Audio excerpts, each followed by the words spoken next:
it's not end of the world. Yes, you can still make a good living without going to uni. But if you have a choice of like whether should I go to uni or should I drop out, I would always say go to uni. Welcome back to my channel. Today we've got Priya here, and I'm pretty excited to welcome Priya. Hi. Hi. Priya is a Sydney-based entrepreneur, and she manages a company called Designpluz, and she's also founder of Designpluz.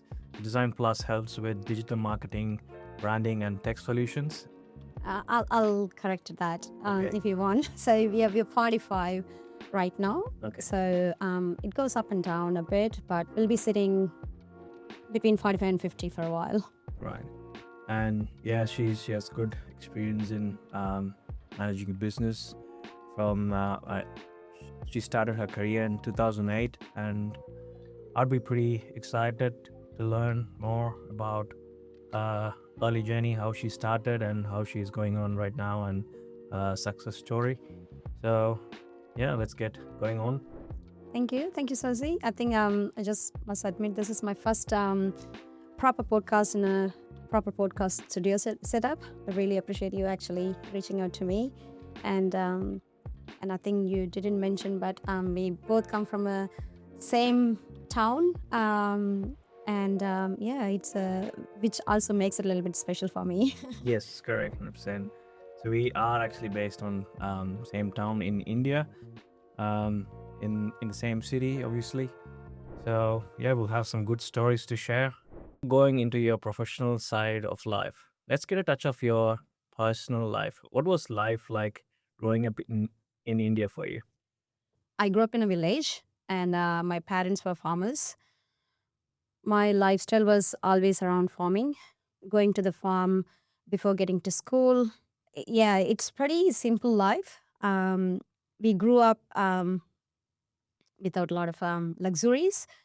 We were all happy.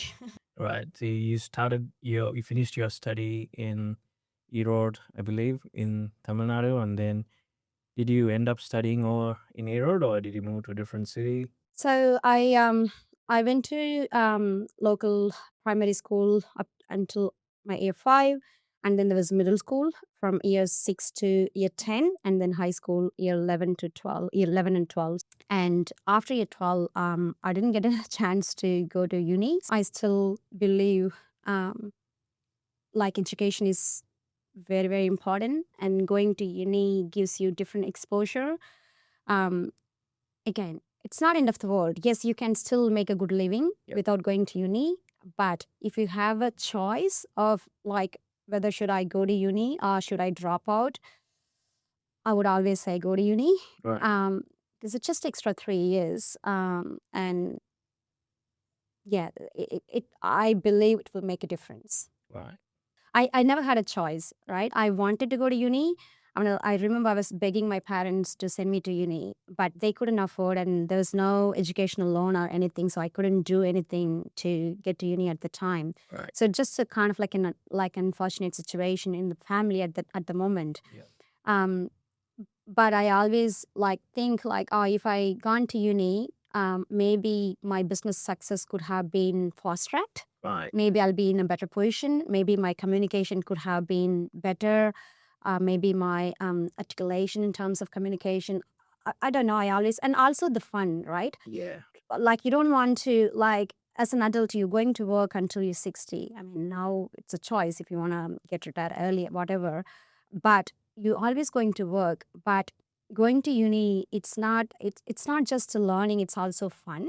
Yeah. You get to have fun. Sure. I kind of have that feeling like no amount of money or success can replace like what's missed in your life.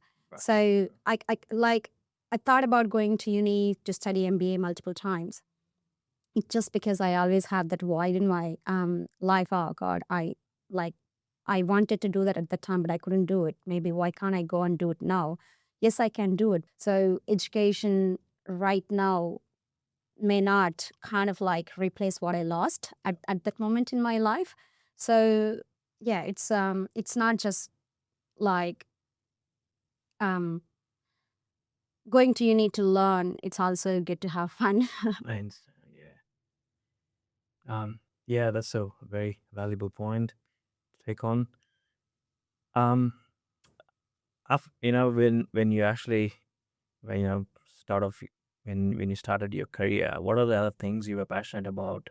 Maybe 20s. Okay, so I started working. Okay, so I guess this is something I shared in my LinkedIn recently, and a lot of my friends didn't know. So when I posted it, they were like, "Oh, okay."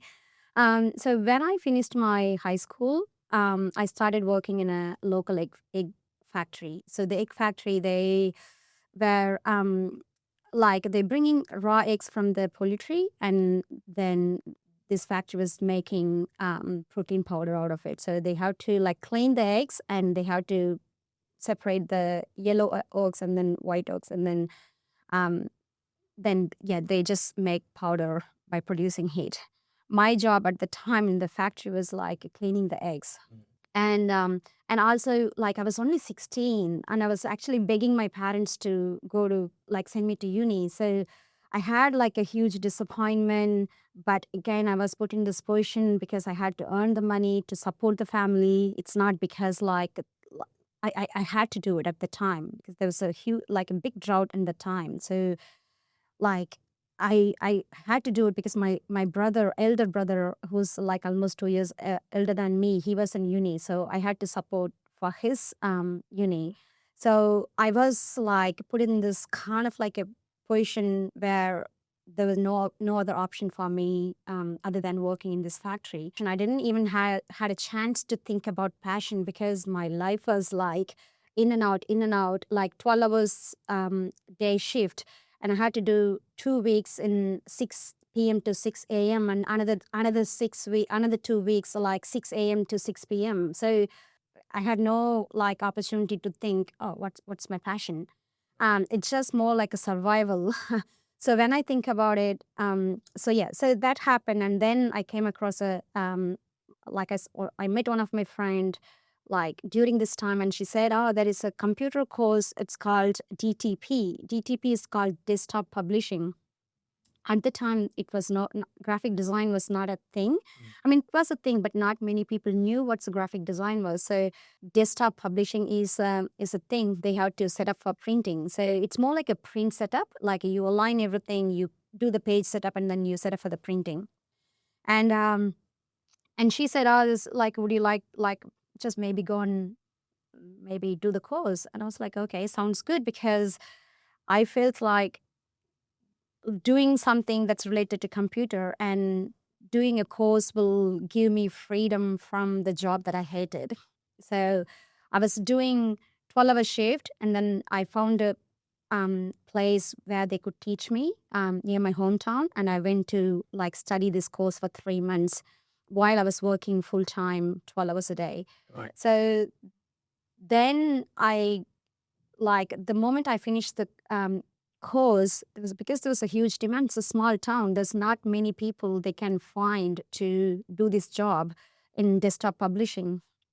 And I got a job instantly, like after 3 months. And I left this egg cleaning job and I joined this one. That's where I found my passion when I started the DTP, because obviously it was a pathway to graphic design. Right. And I found my passion to design where you can make beautiful business card, beautiful flyers, brochures, coming with a nice logo, making things look beautiful, right? So that's when I found a passion. So I guess, when was this? I was still in my 16, because I started this, and then 3 months in, I think I was still under 17. That's when I found the passion to graphic design. So from there, like, yeah, I took my passion to next level, obviously. Right. So, how long did you actually were in the egg factory, and then when did you move, and how long did you do this? Did you work for someone? Yes, I did. So the egg factory went maybe 3, 4 months, because I was doing this graphic design parallelly, and I got a job pretty much under maybe egg factory 3 to 4 months, and I think under 6 months I got this job. I started immediately, and it wasn't a big pay. It wasn't this than what I was getting in the egg factory. And the the funny thing was like I had to take a bus from my village to the town, Erode town. The bus for me, I think I was getting paid how much, like 900 rupees, less than $20 a month. Yeah. And I had to spend 40% of that in my bus fare. So, but I was up for it because I knew there is a career progression. I knew there is no career progression for me in the egg factory. So this is something I always tell anyone, even my friends or anyone. If you are getting into a job, yes, certain jobs can pay you upfront high, and certain jobs can pay you less upfront, but you have to see where you can progress in the career. Yeah. So I knew for a fact in this, like a DTP job, the computer designing job, I knew I'm getting paid less, and also I'm going to spend almost 50% of my salary in my bus fare, but there is a career progression. Yeah. I knew once I get the experience and everything, I can move up Yeah. in the career ladder. So I started working, and I worked in that company for probably around for 4 years. Right. So I was the only person working in that company. So I was the designer, I was the cleaner, I was the person opening the office, closing the office, like kind of like I was the person dealing with the customers. Yeah. I was just the one 17 years person. old. Yes, I was 17 years old. So I pretty much did everything, including I remember like cleaning the office toilets, literally like every day.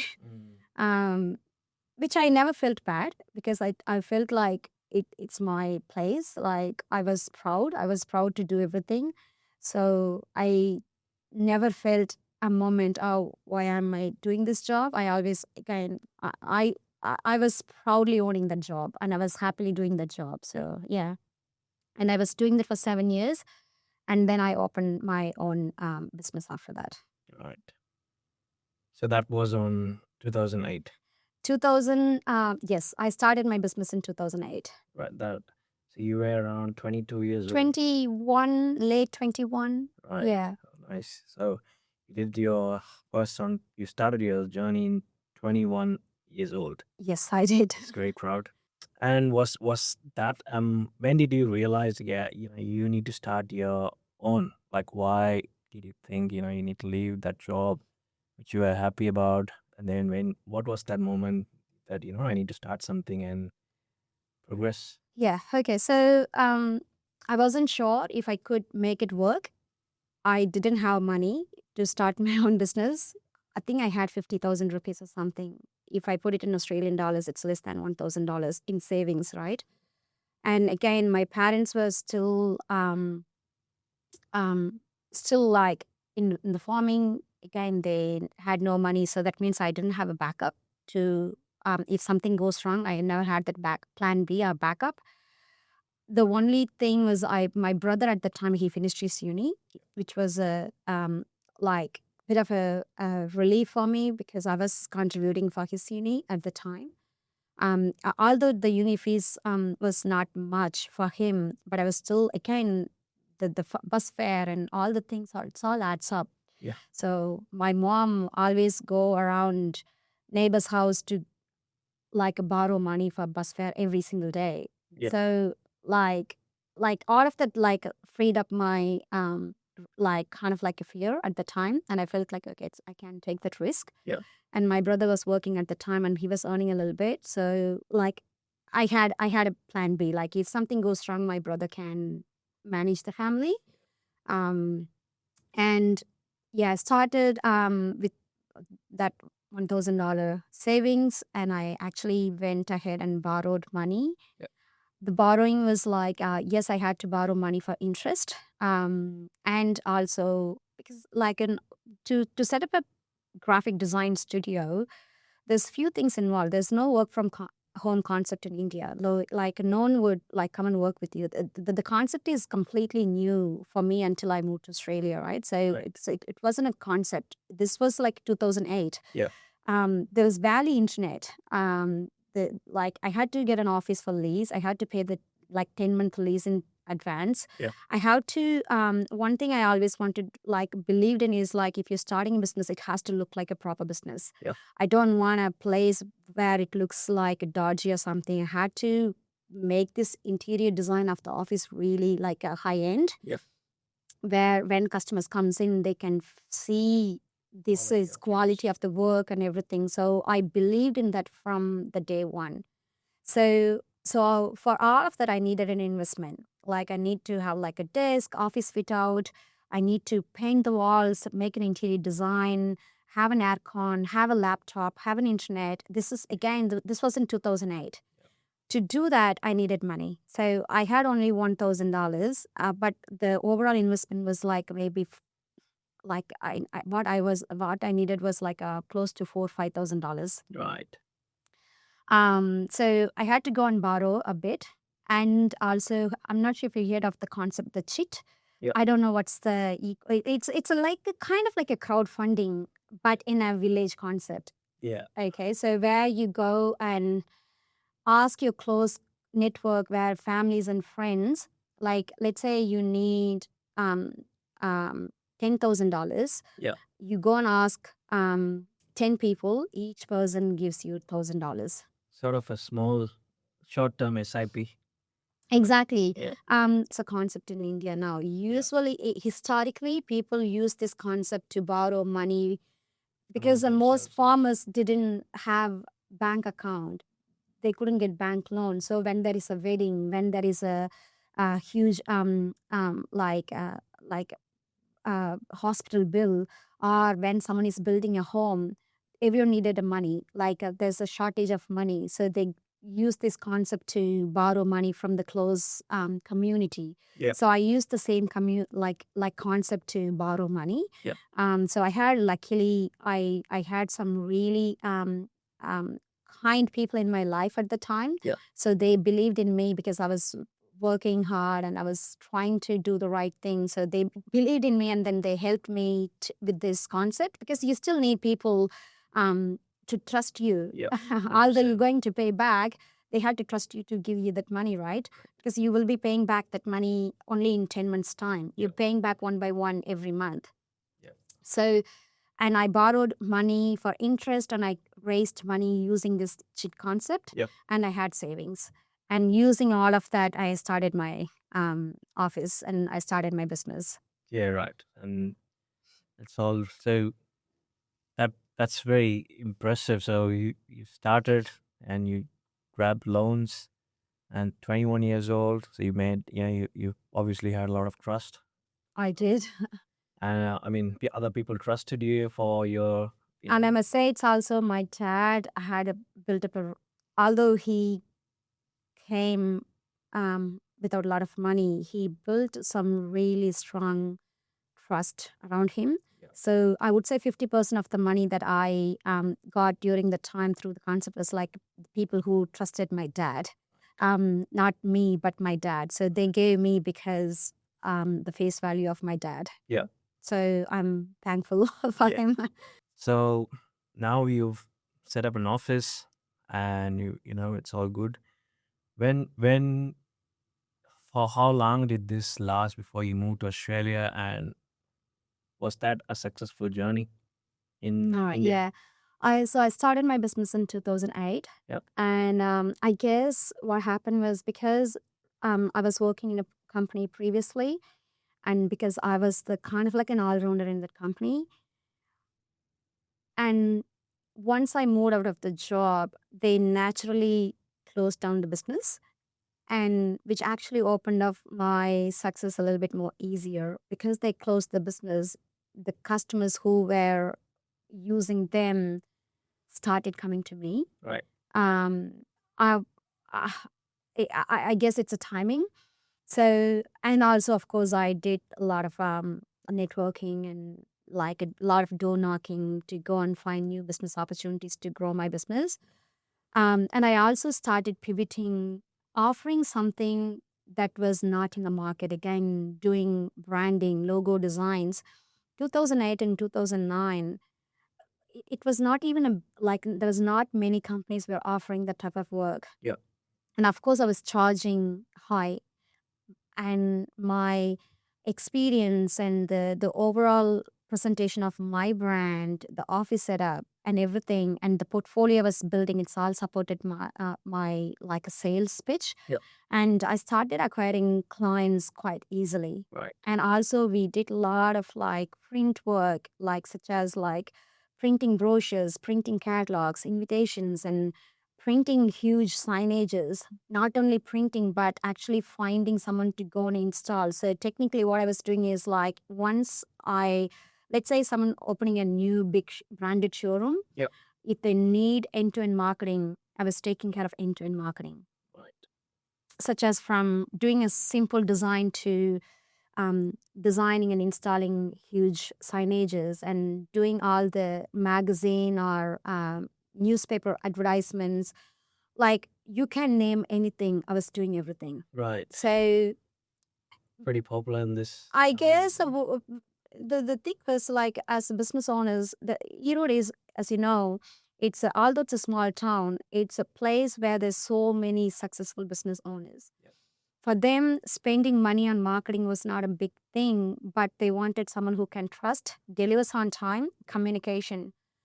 From the day one, something that I still follow is the timeline. Yeah. If I commit a timeline to a client, if the team commits a timeline to someone, we must follow that. Yeah. It's from the day one, which was a huge miss in the market at the time. People were like missing up with the timelines, really poor communication, not picking up the phone, not being transparent. Yep. It was a huge issue. I had maybe 2 competition at the time. Both of the competitors was, although their work is top notch, Yep. they creative, fantastic designers, but their attitude and the timeline and their communication was rubbish. Right. Okay, so which made me to, because like imagine you opening a showroom tomorrow, you need to know what's happening to the work that you are supposed to deliver. Yeah. You don't want people to ghost you, which was happening a lot. So I built the trust naturally. Yeah. It's just my personality. Like that's how I always wanted to run a business. I just want to say, yes, it's possible. No, it's not possible.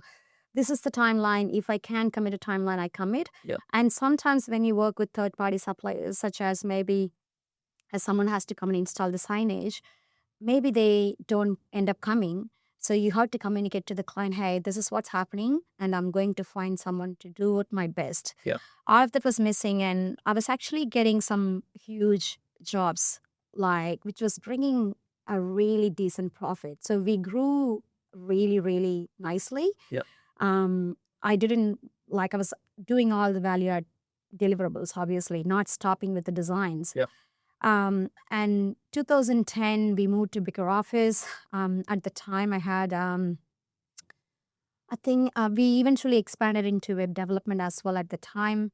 Because I just thought, okay, when you do design of logos and everything, everyone like a internet and website, everything, just a new thing. Yep. We wanted to be in the market early. So we started designing, developing websites. So we grew. Then we also opened up an office in Coimbatore. Coimbatore is like a second, I would say, second tier metro city, because Erode is a town, Coimbatore is a city, right? So the reason why we opened up an office in Coimbatore, 2010. this was in 2011. Right. 2011, we opened an office in Coimbatore. We had 0 clients in Coimbatore. And the reason behind us opening office in Coimbatore was like, while we started doing some unique designs and work in Erode, I noticed eventually the skills that we hired were not really learning. They were so behind. They were mucking around too much. Their creativity, their exposure to the world was so little. So I thought I had to find new talent, and I couldn't find the talent in Erode. Right. So I took a bold move, opening an office just to hire people. So we hired designers in Coimbatore who were actually supporting our clients in Erode. Oh, nice. So we now had clients in Coimbatore. Even now, like we still have that office in Coimbatore. That's kind of like somehow, if I think back, that was one of the best decisions I made in my life Yep. to grow my business to where we are right now. Right. So then 2011, and I met my husband at the time, who's now my business partner as well. 2011. 2011, I met him, and then we decided to get married, and we got married in 2011. I met him in 2010.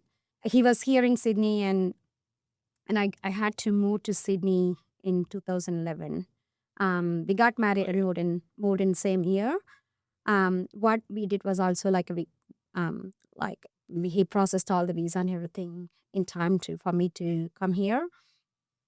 And we got actually engaged in 2010, right? So we got engaged in 2010. When we got engaged, I knew I had to move to Sydney.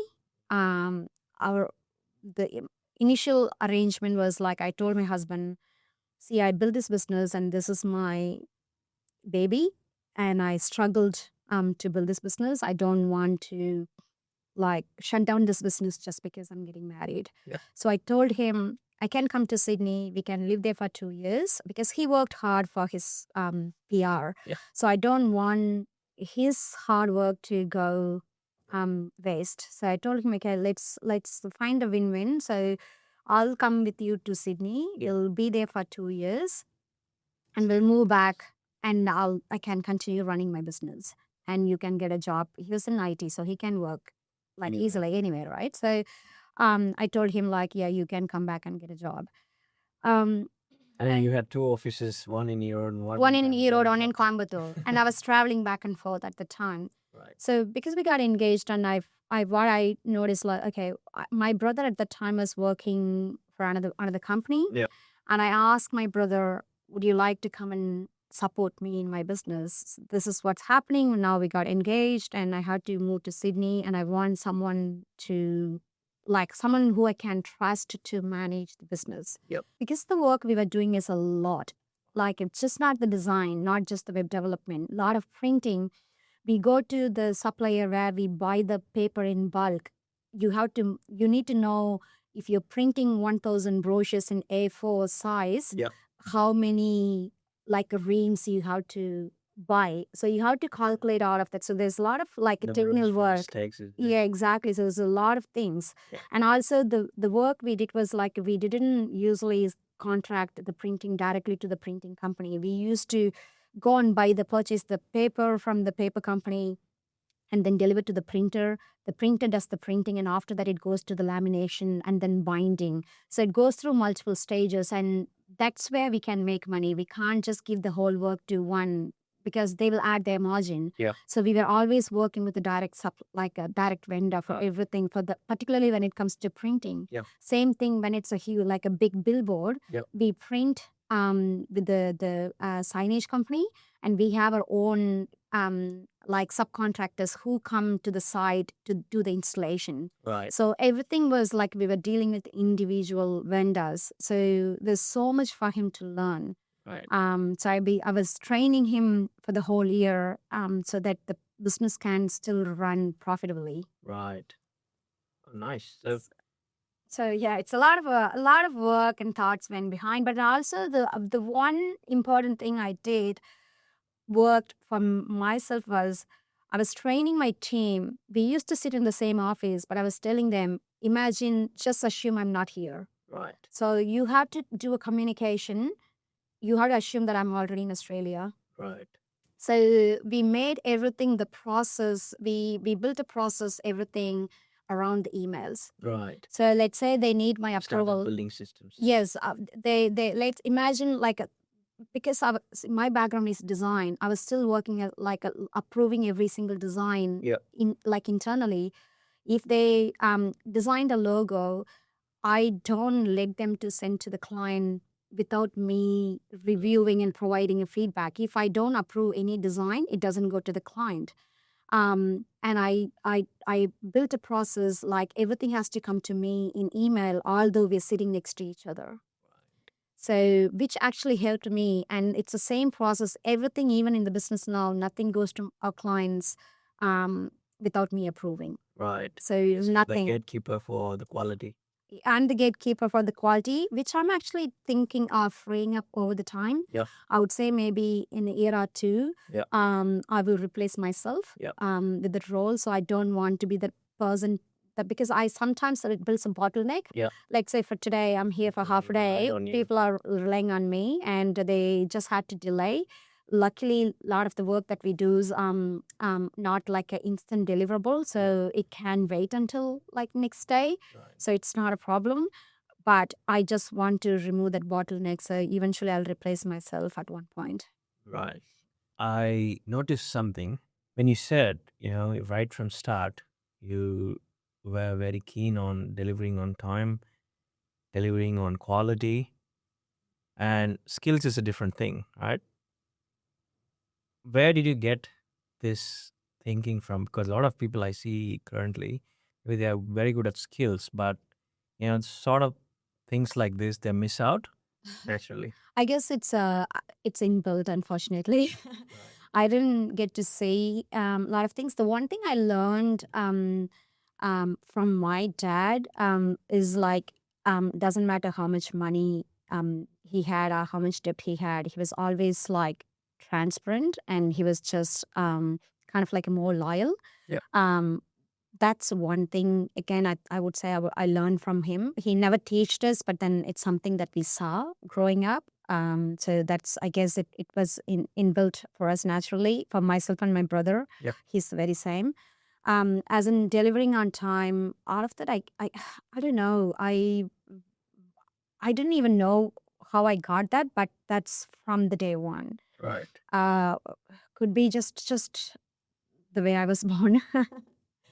So yeah, it's but I guess it's important for business owners to have that um to to to to have that like a transparency when we do business. Right. For us, again, if I think back, what contributed to our success, I would say still that the transparency, being doing the right thing to our customers and to the team.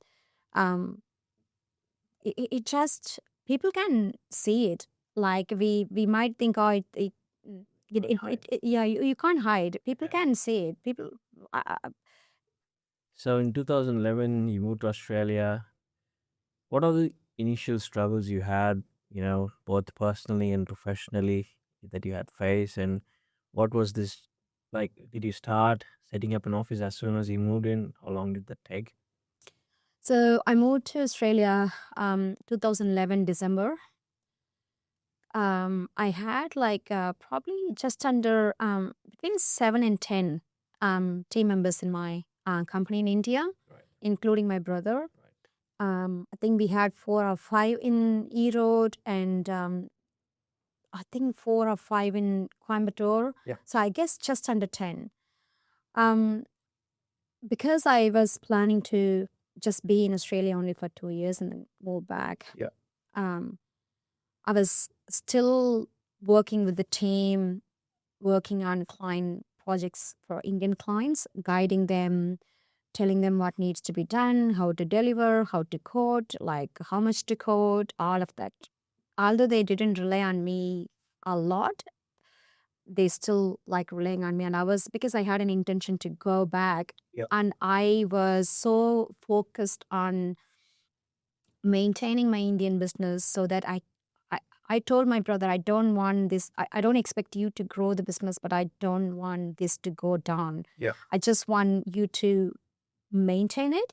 Then I can come and then pick it up. So that was my intention. And then I realized once I moved here, time zone difference is a big thing.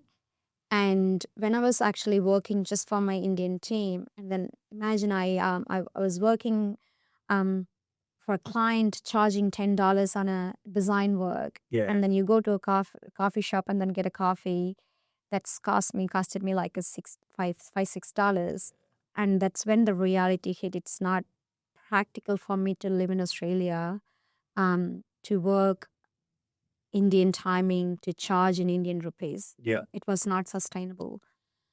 And then I figured out, okay, what can I do? The biggest roadblock for me was the English, Right.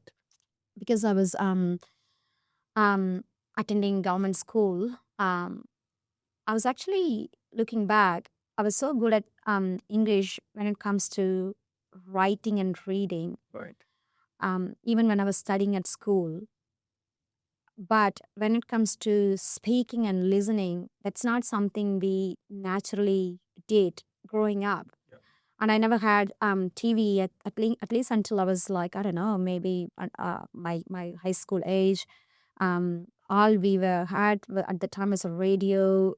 I usually like only listen to the local Tamil channels. So I never had an opportunity to speak in English or to listen, which is a major thing when you want to live in Australia.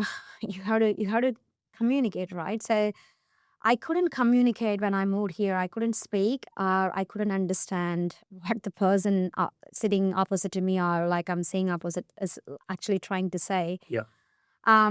And because I was really struggling, and I was there's so much like self doubt, and I felt like and I always been independent because I started working at such a young age. I always had money, so I never relied on anyone for my pocket money or my day to day life expenses. Right. It's more like, I would say, more like an ego. Like when I moved here, I remember I used to tell my husband, like he buy me a dress or something, and You won't pay him he's I always I told him, I'll pay you back. back. I'll give this money back to you. Like he was like, can you please stop saying this, because we are family. Why you keep telling me that you are going to pay back?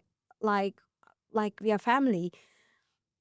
But I couldn't actually accept the fact that I was getting money from him. Yeah. I never actually got money. I always made my own money, and I always spend my own money. So I used to be a giver. I never been on the receiving end. Yeah. I couldn't tolerate that as well. I felt like it was the biggest fail in my entire life. I felt like I'm a failure because I'm getting money from Yeah. my husband. Um, That's very thoughtful. I mean, like when a lot of people don't realize that, they are on the receiver's end unknowingly. You had a very strong independent thought that you wanted to be always a giver, not a receiver. It's if you think it like more maybe philosophically, there's a lot into it. I guess it just happened in my life naturally because I was always on the giving end. Whether I go out with friends or something, I remember I used to be the one like paying first. Um, but anyway, so because I felt like I was the biggest failure. Right. And even for a coffee, he had to like give me money for the coffee. And but also I was making money in India at the time. My business was making profit, but I couldn't bring that money from India to here. Yeah, right. I used to tell him, "Oh, can I pay you in India?" Like, Okay. That was year one of your marriage. yeah, that was one of my marriage, right? And remember, it's a long marriage. Yeah. And he's the best blessing happened in my entire life. But still, I couldn't accept the fact that I'm getting money from him. Right. So I remember he set up a bank account because he just like, he said, okay, I'm going to open a bank account. Yep. Let's go to the bank. And he took me to Combank at the local branch. He opened a bank account and he said, okay, I'm going to transfer $500 every month to you. And this is the debit card. You spend however you want and you can pay me back whenever you're ready. Yeah, all right. Okay. Because like that's all, like, because I was nice, right? constantly like feeling guilty of getting money. He said, like, I'm going to put money in your bank every month, and whenever you're ready, then you can pay me back. That's not a problem. And he said, this is your money, you spend however you want. Right. And he used to transfer like $500 every month to that bank account. And we are living in Tingabi, really, really small, tiny, rundown apartment. We were there just because it's cheaper to rent. And it was it when you come from India, when you see the expenses here, it's a big, like, you translate everything to Indian rupee to see, right? So it's unfortunately at the time, like, again, I guess it's the same thing for every migrant. You try to translate every dollar to Indian rupee. Yeah. Um, my only expense at the time, I used to go to the local coffee shop to have a coffee every day, $5. I was almost in kind of like a depressing mode. Going to that coffee shop, it was a Gloria Jeans in Tingabi, and it was my only outlet because it's walkable to home, and you don't need to talk anything. You just go there and ask. I used to get mocha. I'll just go and say, "Can I get one mocha with 2 sugars?" That's it. You don't need to talk anything. Yeah. I'll just get it and then sit down and drink coffee and then come back. Right. That was my life for at least for 2-3 months. Okay. And then my husband said, "Okay, it's not working out. You getting into the depression mode, and you're not happy, and you're not learning anything, and it's not going to help you if you keep living the same lifestyle. Why don't you go to TAFE and then study something, and at least you can just communicate with the people. You can get out of home. You'll have something to do every day." Yep.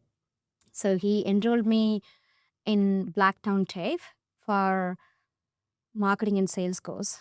Right. And I remember he bought me an iPhone, and he taught me how to put the map and how to go and get the ticket from the train station. And then first day he came with me. He told me, "This is how you have to get out of the train station. This is how you put the map and follow the map." Yeah. And then that was me doing. It was 6 months course. Yep.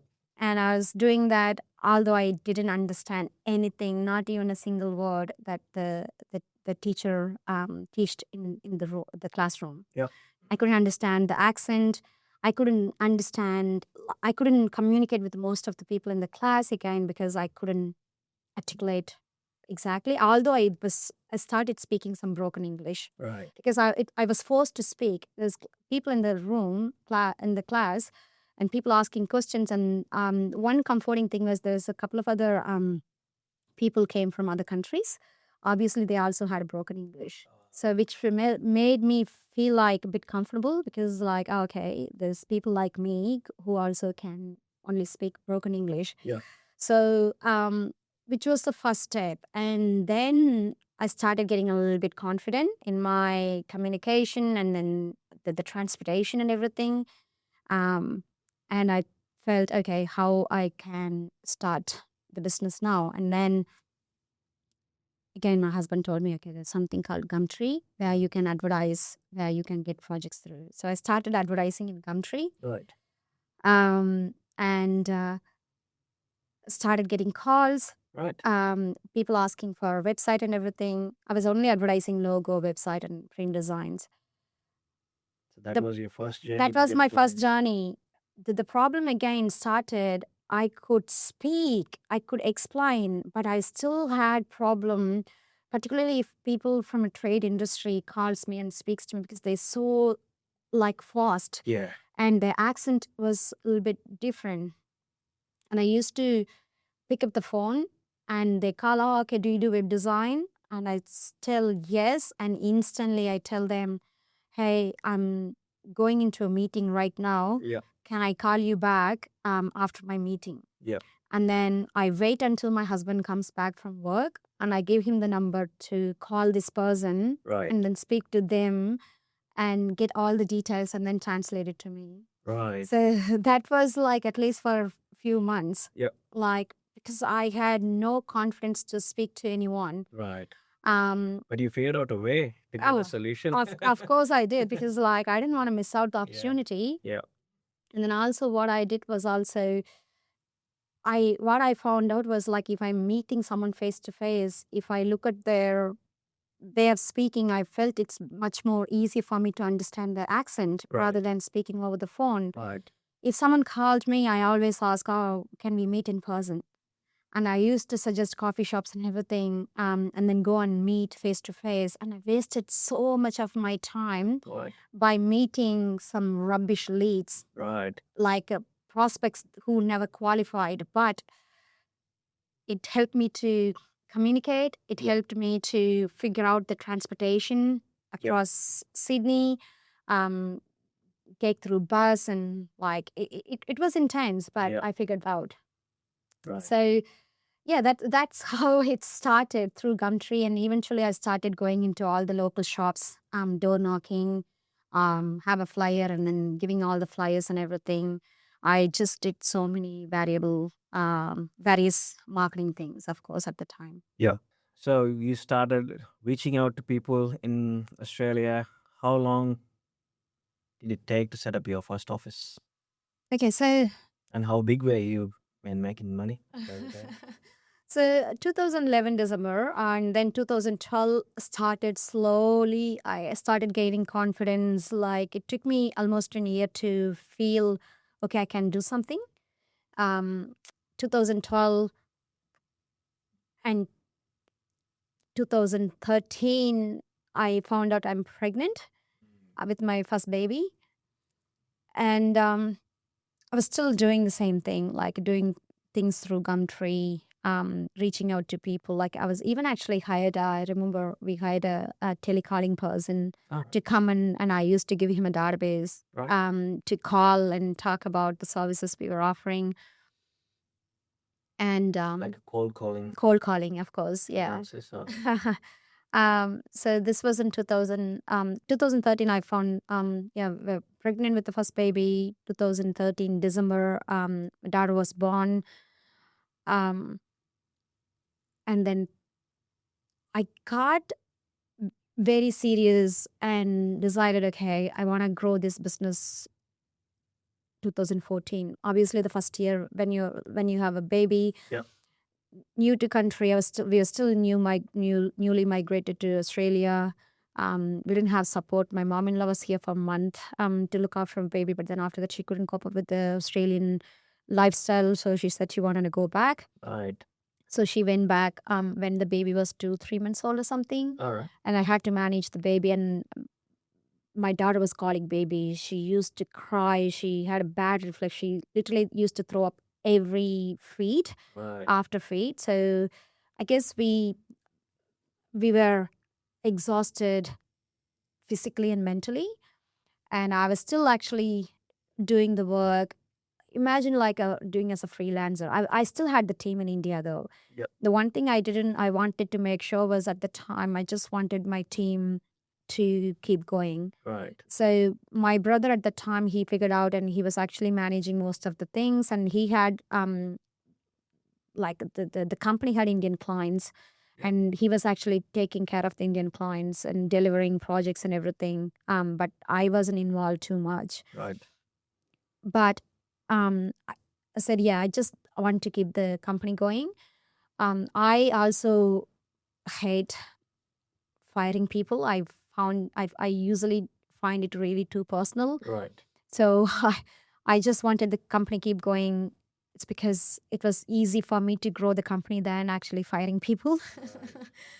um, and I get it. and yeah, so 2014, my daughter was almost 1 year old, and my mom came from India to support us. That's when we decided, okay, we have to take this seriously to move forward. Now, and we enrolled our daughter in daycare. Yeah. Then When she was 1 year old. she was 1 year old. She was like, this was in 2000. So she was December born. Yeah. It was like December, she was December born. So 2014, 2014, 2015 March. That's exactly I remember. Okay, I'm going to get serious with the business. My daughter was 1 year and 2 months, 1 year old and 2 months or something. She got in. We enrolled her in full time daycare, long daycare, and I told my husband, okay, I have to get out and then see different opportunities because, like Gumtree, uh, cold calling didn't work. Gumtree was working, and I built a really good case study. I had Australian clients. Right. I booked Australian domain.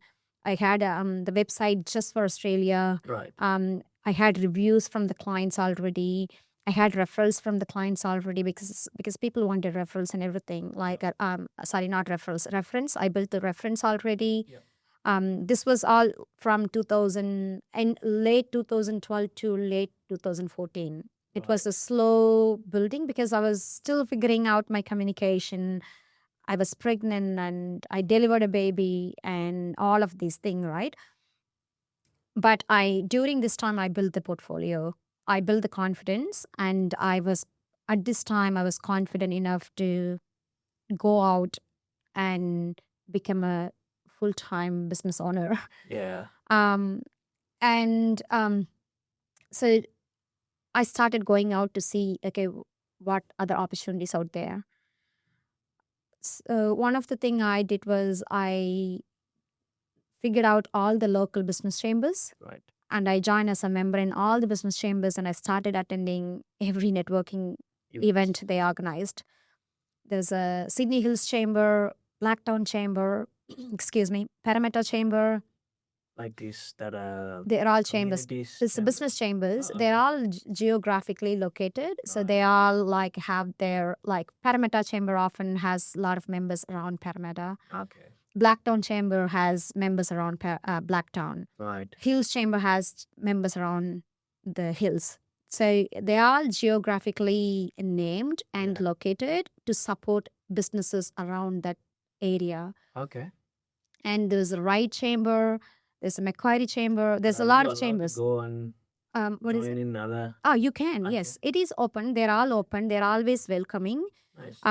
And these chambers actually, like, did a fantastic job for me, particularly because I started communicating with business owners, mostly serious business owners, helped me to gain my confidence in my communication. Right. Again, for me at the time, I had a team. Yep. Because my team was already, I had a strong foundation to deliver the project. Right. Acquiring projects, like getting the projects, is the biggest struggle, roadblock.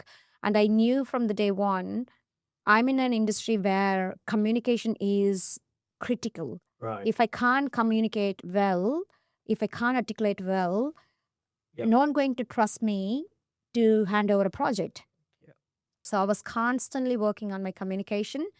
A lot of the things I did was around my communication. Okay, how can I improve my communication? That's what I did. So I joined all the chambers. I started attending a lot of networking events. Yep.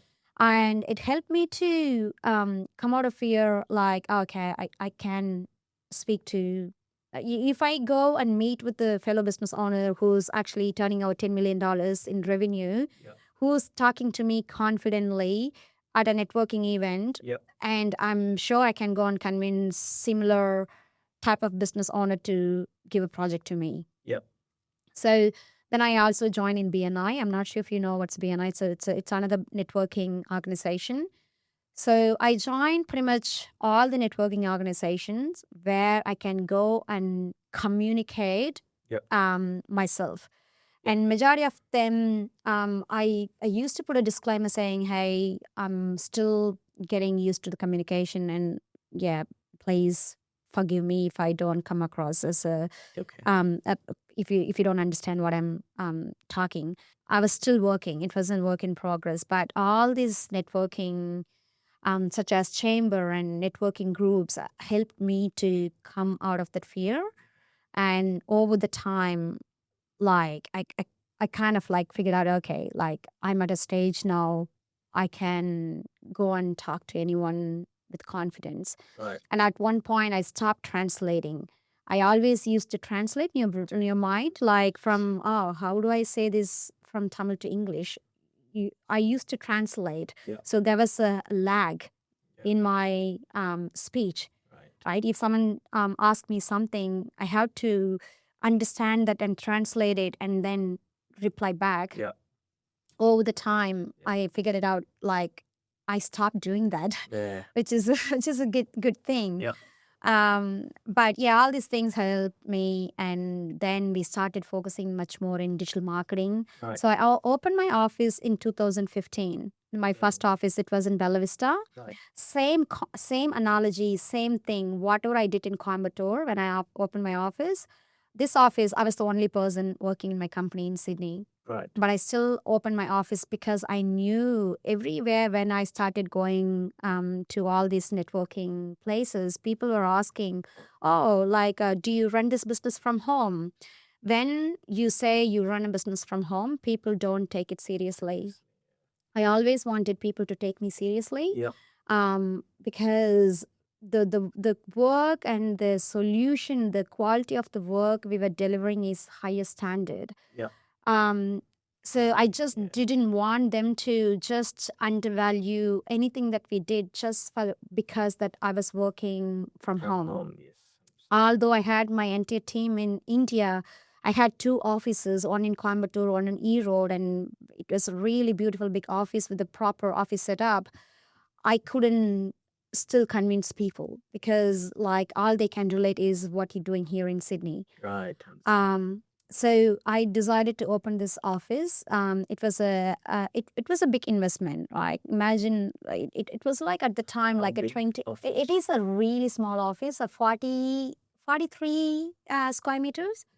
It's double this room size, which was enough for me because I was the only person.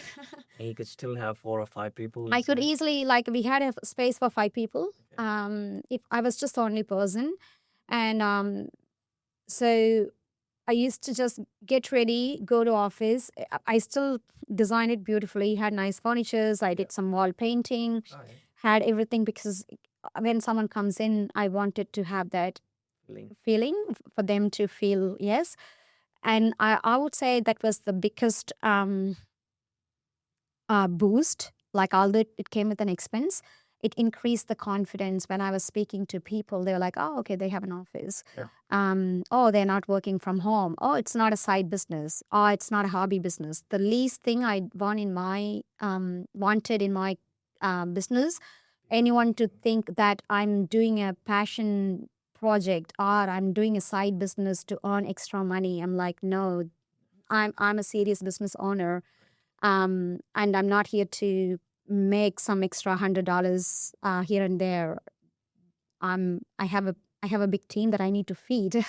Right. Yeah. um, so it I think it was at the time like $20,000 a year Okay. in lease. All right.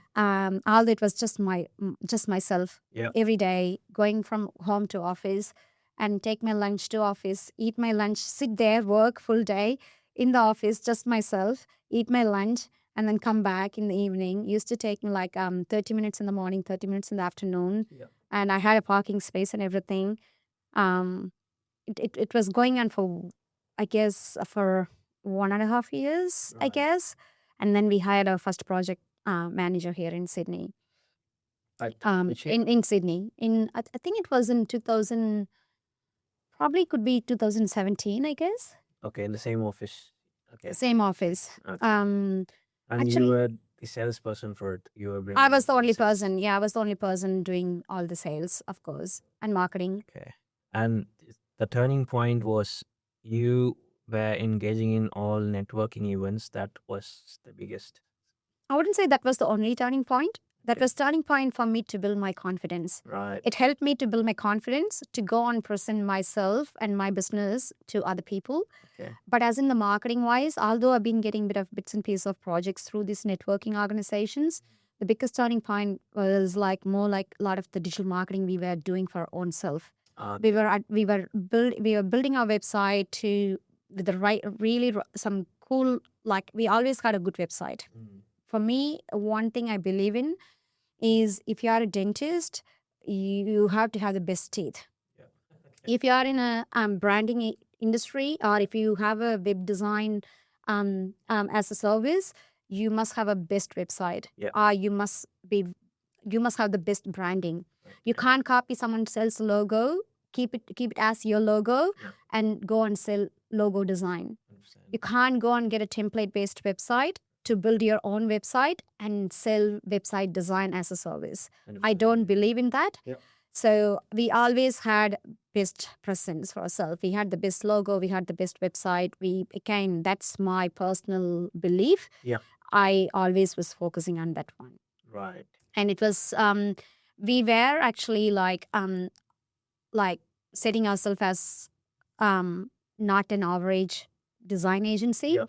We were always focusing on, okay, we delivering the high end. Again, the biggest, even in the market right now, the biggest missing point is the service. Okay. We over service. We over service, and sometimes we occasionally, when we lose our clients, I tell my team, okay, I think we did the best. Yep. And maybe didn't work out this time. And good luck to the client if they find someone can replace us. Yeah. That means we have to up our game.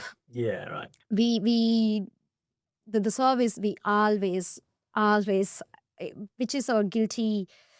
We always feel guilty because it takes a lot of energy and effort and time to over service. Yeah. But that's how we run the business. Right. So these are all things actually worked on our favor Right. to acquire clients. That's And cumulative. yeah, exactly. A lot of little things. It's not just I wouldn't say just one.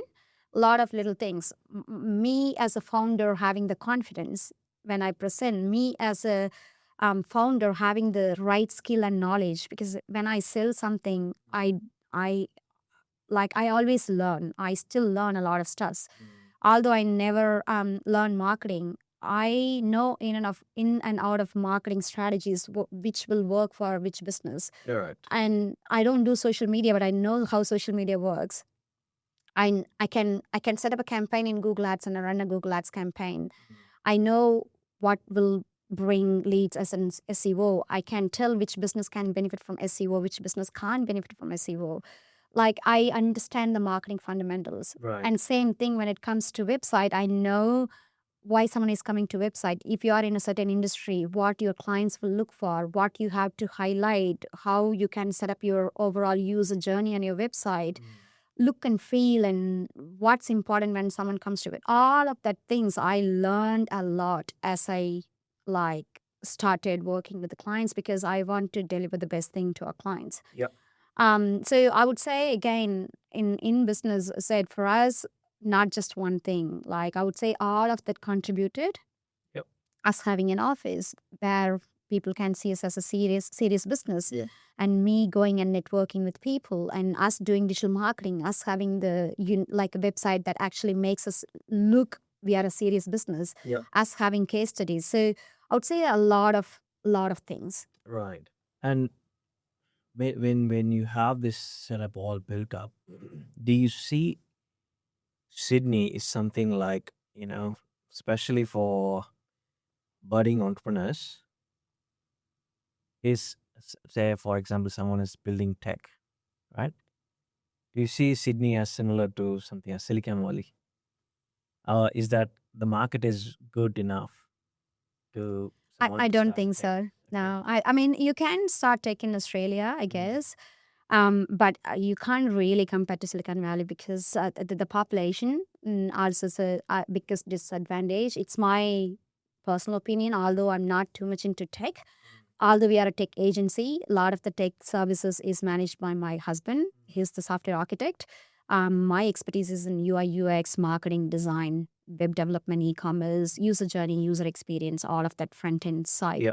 And when it comes to technology, again, I'm zero. However, I can tell as in business perspective, because you need to have that population. And I was actually reading a little bit about how Silicon Valley works and everything. I guess um, the tech. I think Australia is still relying in a lot of tech in terms of overseas. Like a lot of the tech skills we're still relying as a country, relying on overseas skills. A lot of um, the immigration, like such as my husband, for example, like I know pretty much every friends and my close family here. When I say family, my friends are my family. Yeah. Everyone is in tech. All right. So I see a lot of the tech skills are coming from overseas. Right. And when they come from overseas, often they are not ready to take risk. Right. Because like starting a business or doing something comes with a risk. Correct. Yeah. So when you come as a migrant, you don't really want to take risk because often you invested a lot and you just want a little bit better lifestyle than what you had in India, and you're happy with that.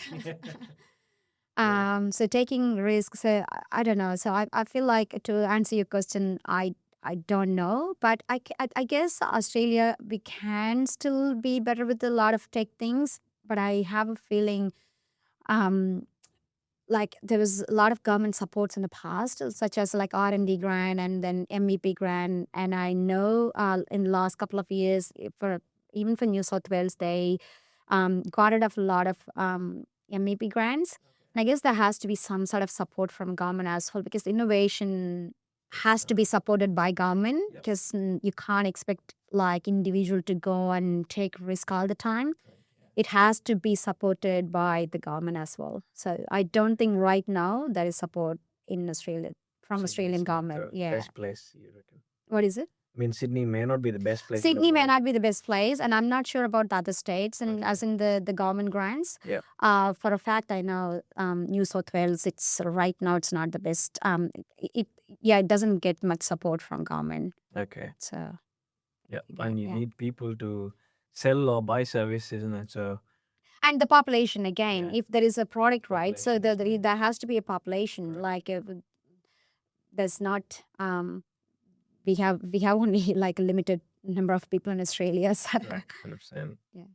So when did you move into your new office here in Sydney?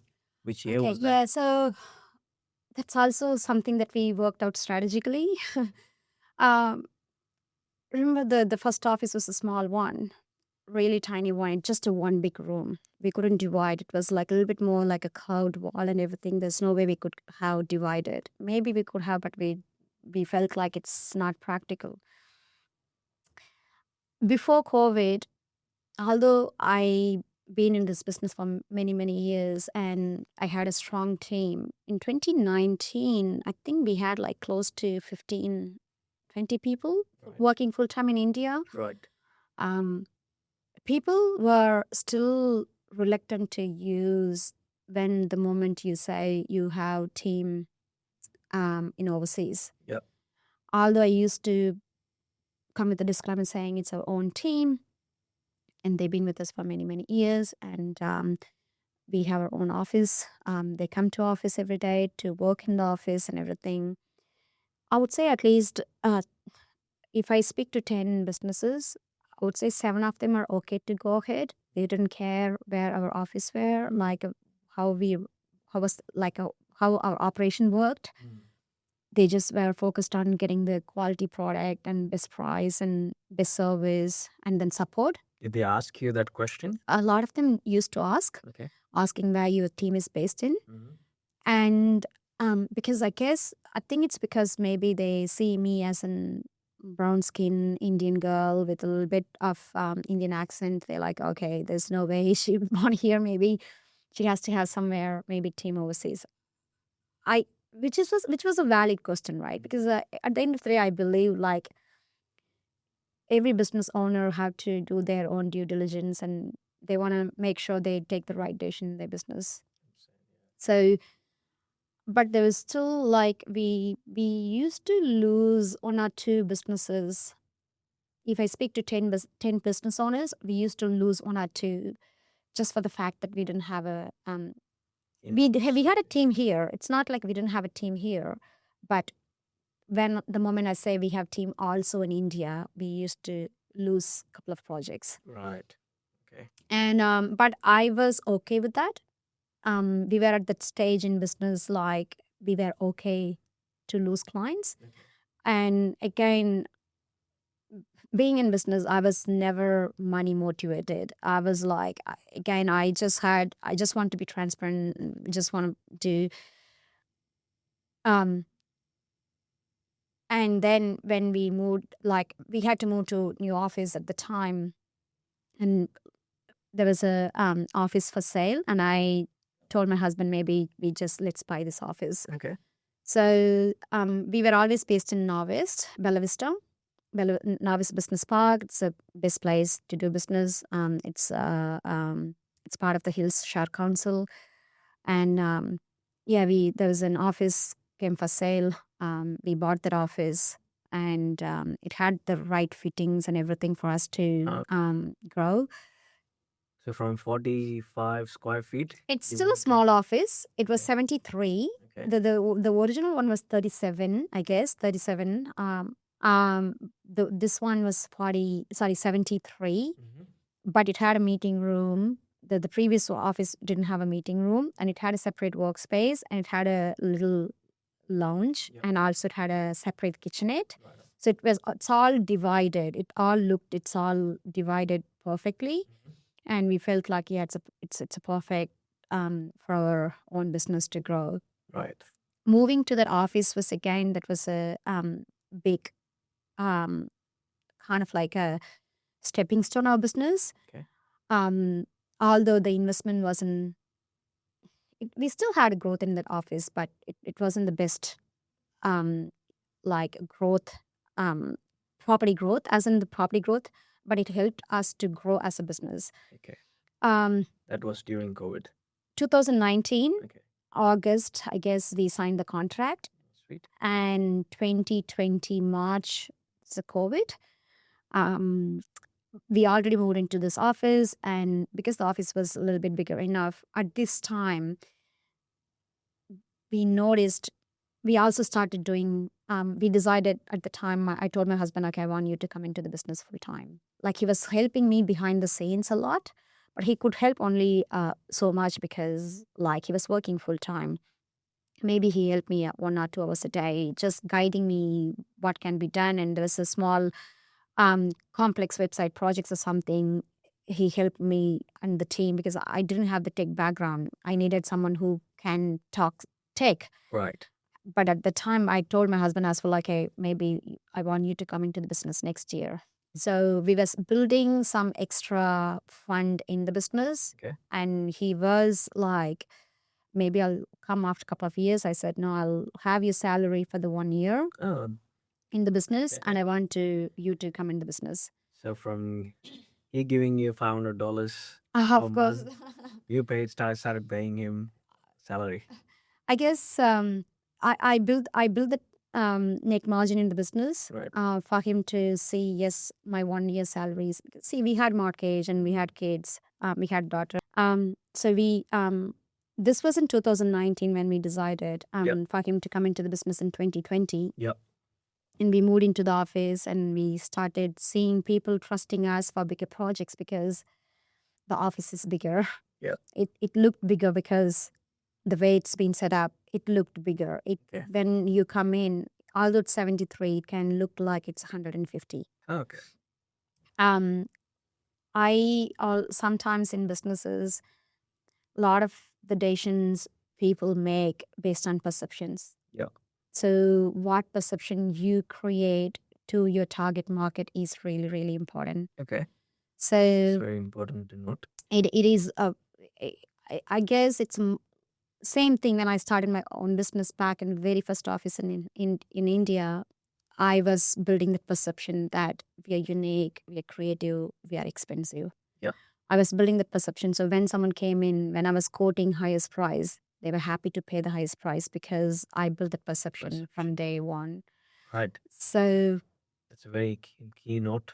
yeah. So I guess in our office, when I saw this office, like the real estate agent put a flyer and then it's just one big office, I went there, I asked her, like it's 2 offices they were selling together. I said, can I just buy one? I don't need to, I can't afford 2 offices together. Can I just buy one? And then I told her I want this office because it has the perfect setup. Like when you enter, you see the big boardroom and then small reception, and there is a wall hiding the kitchen, and there's a divider rooms that's hiding the workspaces. So Yeah. it can look bigger than who we are. Right. And then I made it really look nice and beautiful. We did all the interior styling, everything. We did the full setup of like the signage and new carpet, and we invested in building the office to look modern. This was like 7 years ago. I might need to restyle everything now. And the COVID happened 2020. Yeah. And my husband like asked, okay, like 2020, then also like in we went into the lockdown. Just 3 weeks before COVID, I was pregnant with my second. He's a boy, so he started kindergarten this year. It's exactly 3 weeks, 4 weeks before COVID. Right. And my husband said maybe now we're having the second baby and COVID, maybe should we postpone the idea of me coming into the business? And I said, it's fine, it's okay. We can. I think it's we already postponed the idea twice previously. And I said we have to make a decision now. Yeah. I don't want to keep postponing the idea of because now we have the money in the bank. Yeah. Worst case, he was in a highest paying job. He was working he had a really good experience and he was in a highest paying job. And I told him, worst case, we will lose your 1 year salary. Yeah. Just assume maybe you lost your job for 1 year and you never had a job for 1 year. Okay. It's fine. We have to accept the fact that but I want to take that risk. Okay. So, but we had that backup before we taking the risk. We just had that 1 year salary sitting in the business. Right. If we are not going to make it work, so the plan was him to go back to job. If we don't earn that his first year, at least not his salary, Yeah. the plan was him to go back to job after 1 year. So yeah, he joined the business, and I guess that was the best decision. What happened during COVID was there's more and more demand for digital transformation, Right. and it was perfect timing. Okay. And that year we saw the biggest growth in our business in 2020. And from there, I think, we've been kept growing. And that was the biggest year in our entire business, 2020. Right. And Sweet. 2020 was the biggest year for us in business. Sweet. So maybe it's a viral question for you. When did you made your first $1 million? That was 2020. 2020. Yeah. And then you never, no, 2020 or 2021. Okay. Yeah. Sorry, actually not 2020, 2021. Okay. So you had your partner in the business, and the first year was like making millions. Yes. That's very good to know. It was just good timing. But of course, yes, we did take risk, Okay. but we took a calculated risk. Yeah. We had a plan B, we had backups, which that's how we run everything from family to personal life, investment, whatever we do in life. That's how it's always like we do take risk, but we always have a plan B. Like, what if this goes wrong? So, in your journey all these years, what are the two or three systems that you feel is very important for any business to have to be successful? So we build a cycle. Yeah. Even now, like from the day we receive a lead Yeah. or an inquiry, there is a standard process. Right. Who's getting it? What is the time limit that we have to reach out to the person? Okay. We call them. If the person doesn't attend the call, what's the next step? And then how it's actually going to the CRM. Okay. And then once we reach out to the person, let's say the person respond to the call or email, what's the next step? Okay. So we have a standard process. Like you have a standard operating procedures for right when they start getting it as a lead to conversion. Until the delivery. Out till delivery. Delivery and support. Oh, sweet. Until the support. That Super. includes so many touch points. Yeah. Just in the lead stage, I would say at least 5 to 6 process. And then after that, we do the discovery and then a proposal presentation and then follow up. And then let's say the client says yes, then there is a process like we send the pre-workshop questions, Yep. goes an email, and then it's all managed by different people, Yeah. but they all know what's their action items are. Right. And then onboarding, after the onboarding, there's multiple steps. Right. And then it goes to the DevOps as in story, and then it's all assigned to different team members. Right. So I would say there's a 50 touch points Right. from the day it comes as a lead until the delivery, at least 50 steps. Right. And it's a standard process. And we always review and improve that. Every time when we see, there's something missed. Yeah. And then we see and go back, okay, why this got missed and how we can address this in the next project. And then we add an extra step. Yeah. Because you are a very process oriented person. Want to know, like, I'm pretty keen to know that you started from leads to delivery. I thought it's leads to sales, but it's lead to delivery. It's all processed. Yeah, leads to delivery. Okay. And So even after support as well, because we have support, like we do have some projects have 30-day support, some project have 45-day support. And some of the deliveries we do comes with a 1-year support. And 1-year support actually split into quarters. okay. And we have it in calendar. And it's all again the DevOps. So everyone has to do their job and it goes to the client. So everything is process oriented. So right now, are you big in with your digital marketing and branding or in tech?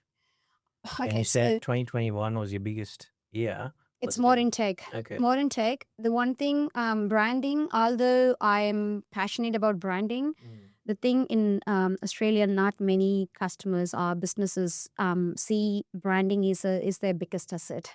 Our branding is the biggest investment. But they are happy to invest in tech.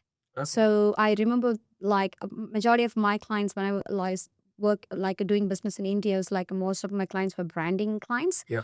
Whereas in India, clients don't believe in investing in tech. Okay. Whereas in Australia, it's complete opposite. So we started pivoting more into tech. Right. And yeah, also we started pivoting more into complex tech where we can solve complex problems. Like so, digital marketing is a value add for us. Okay.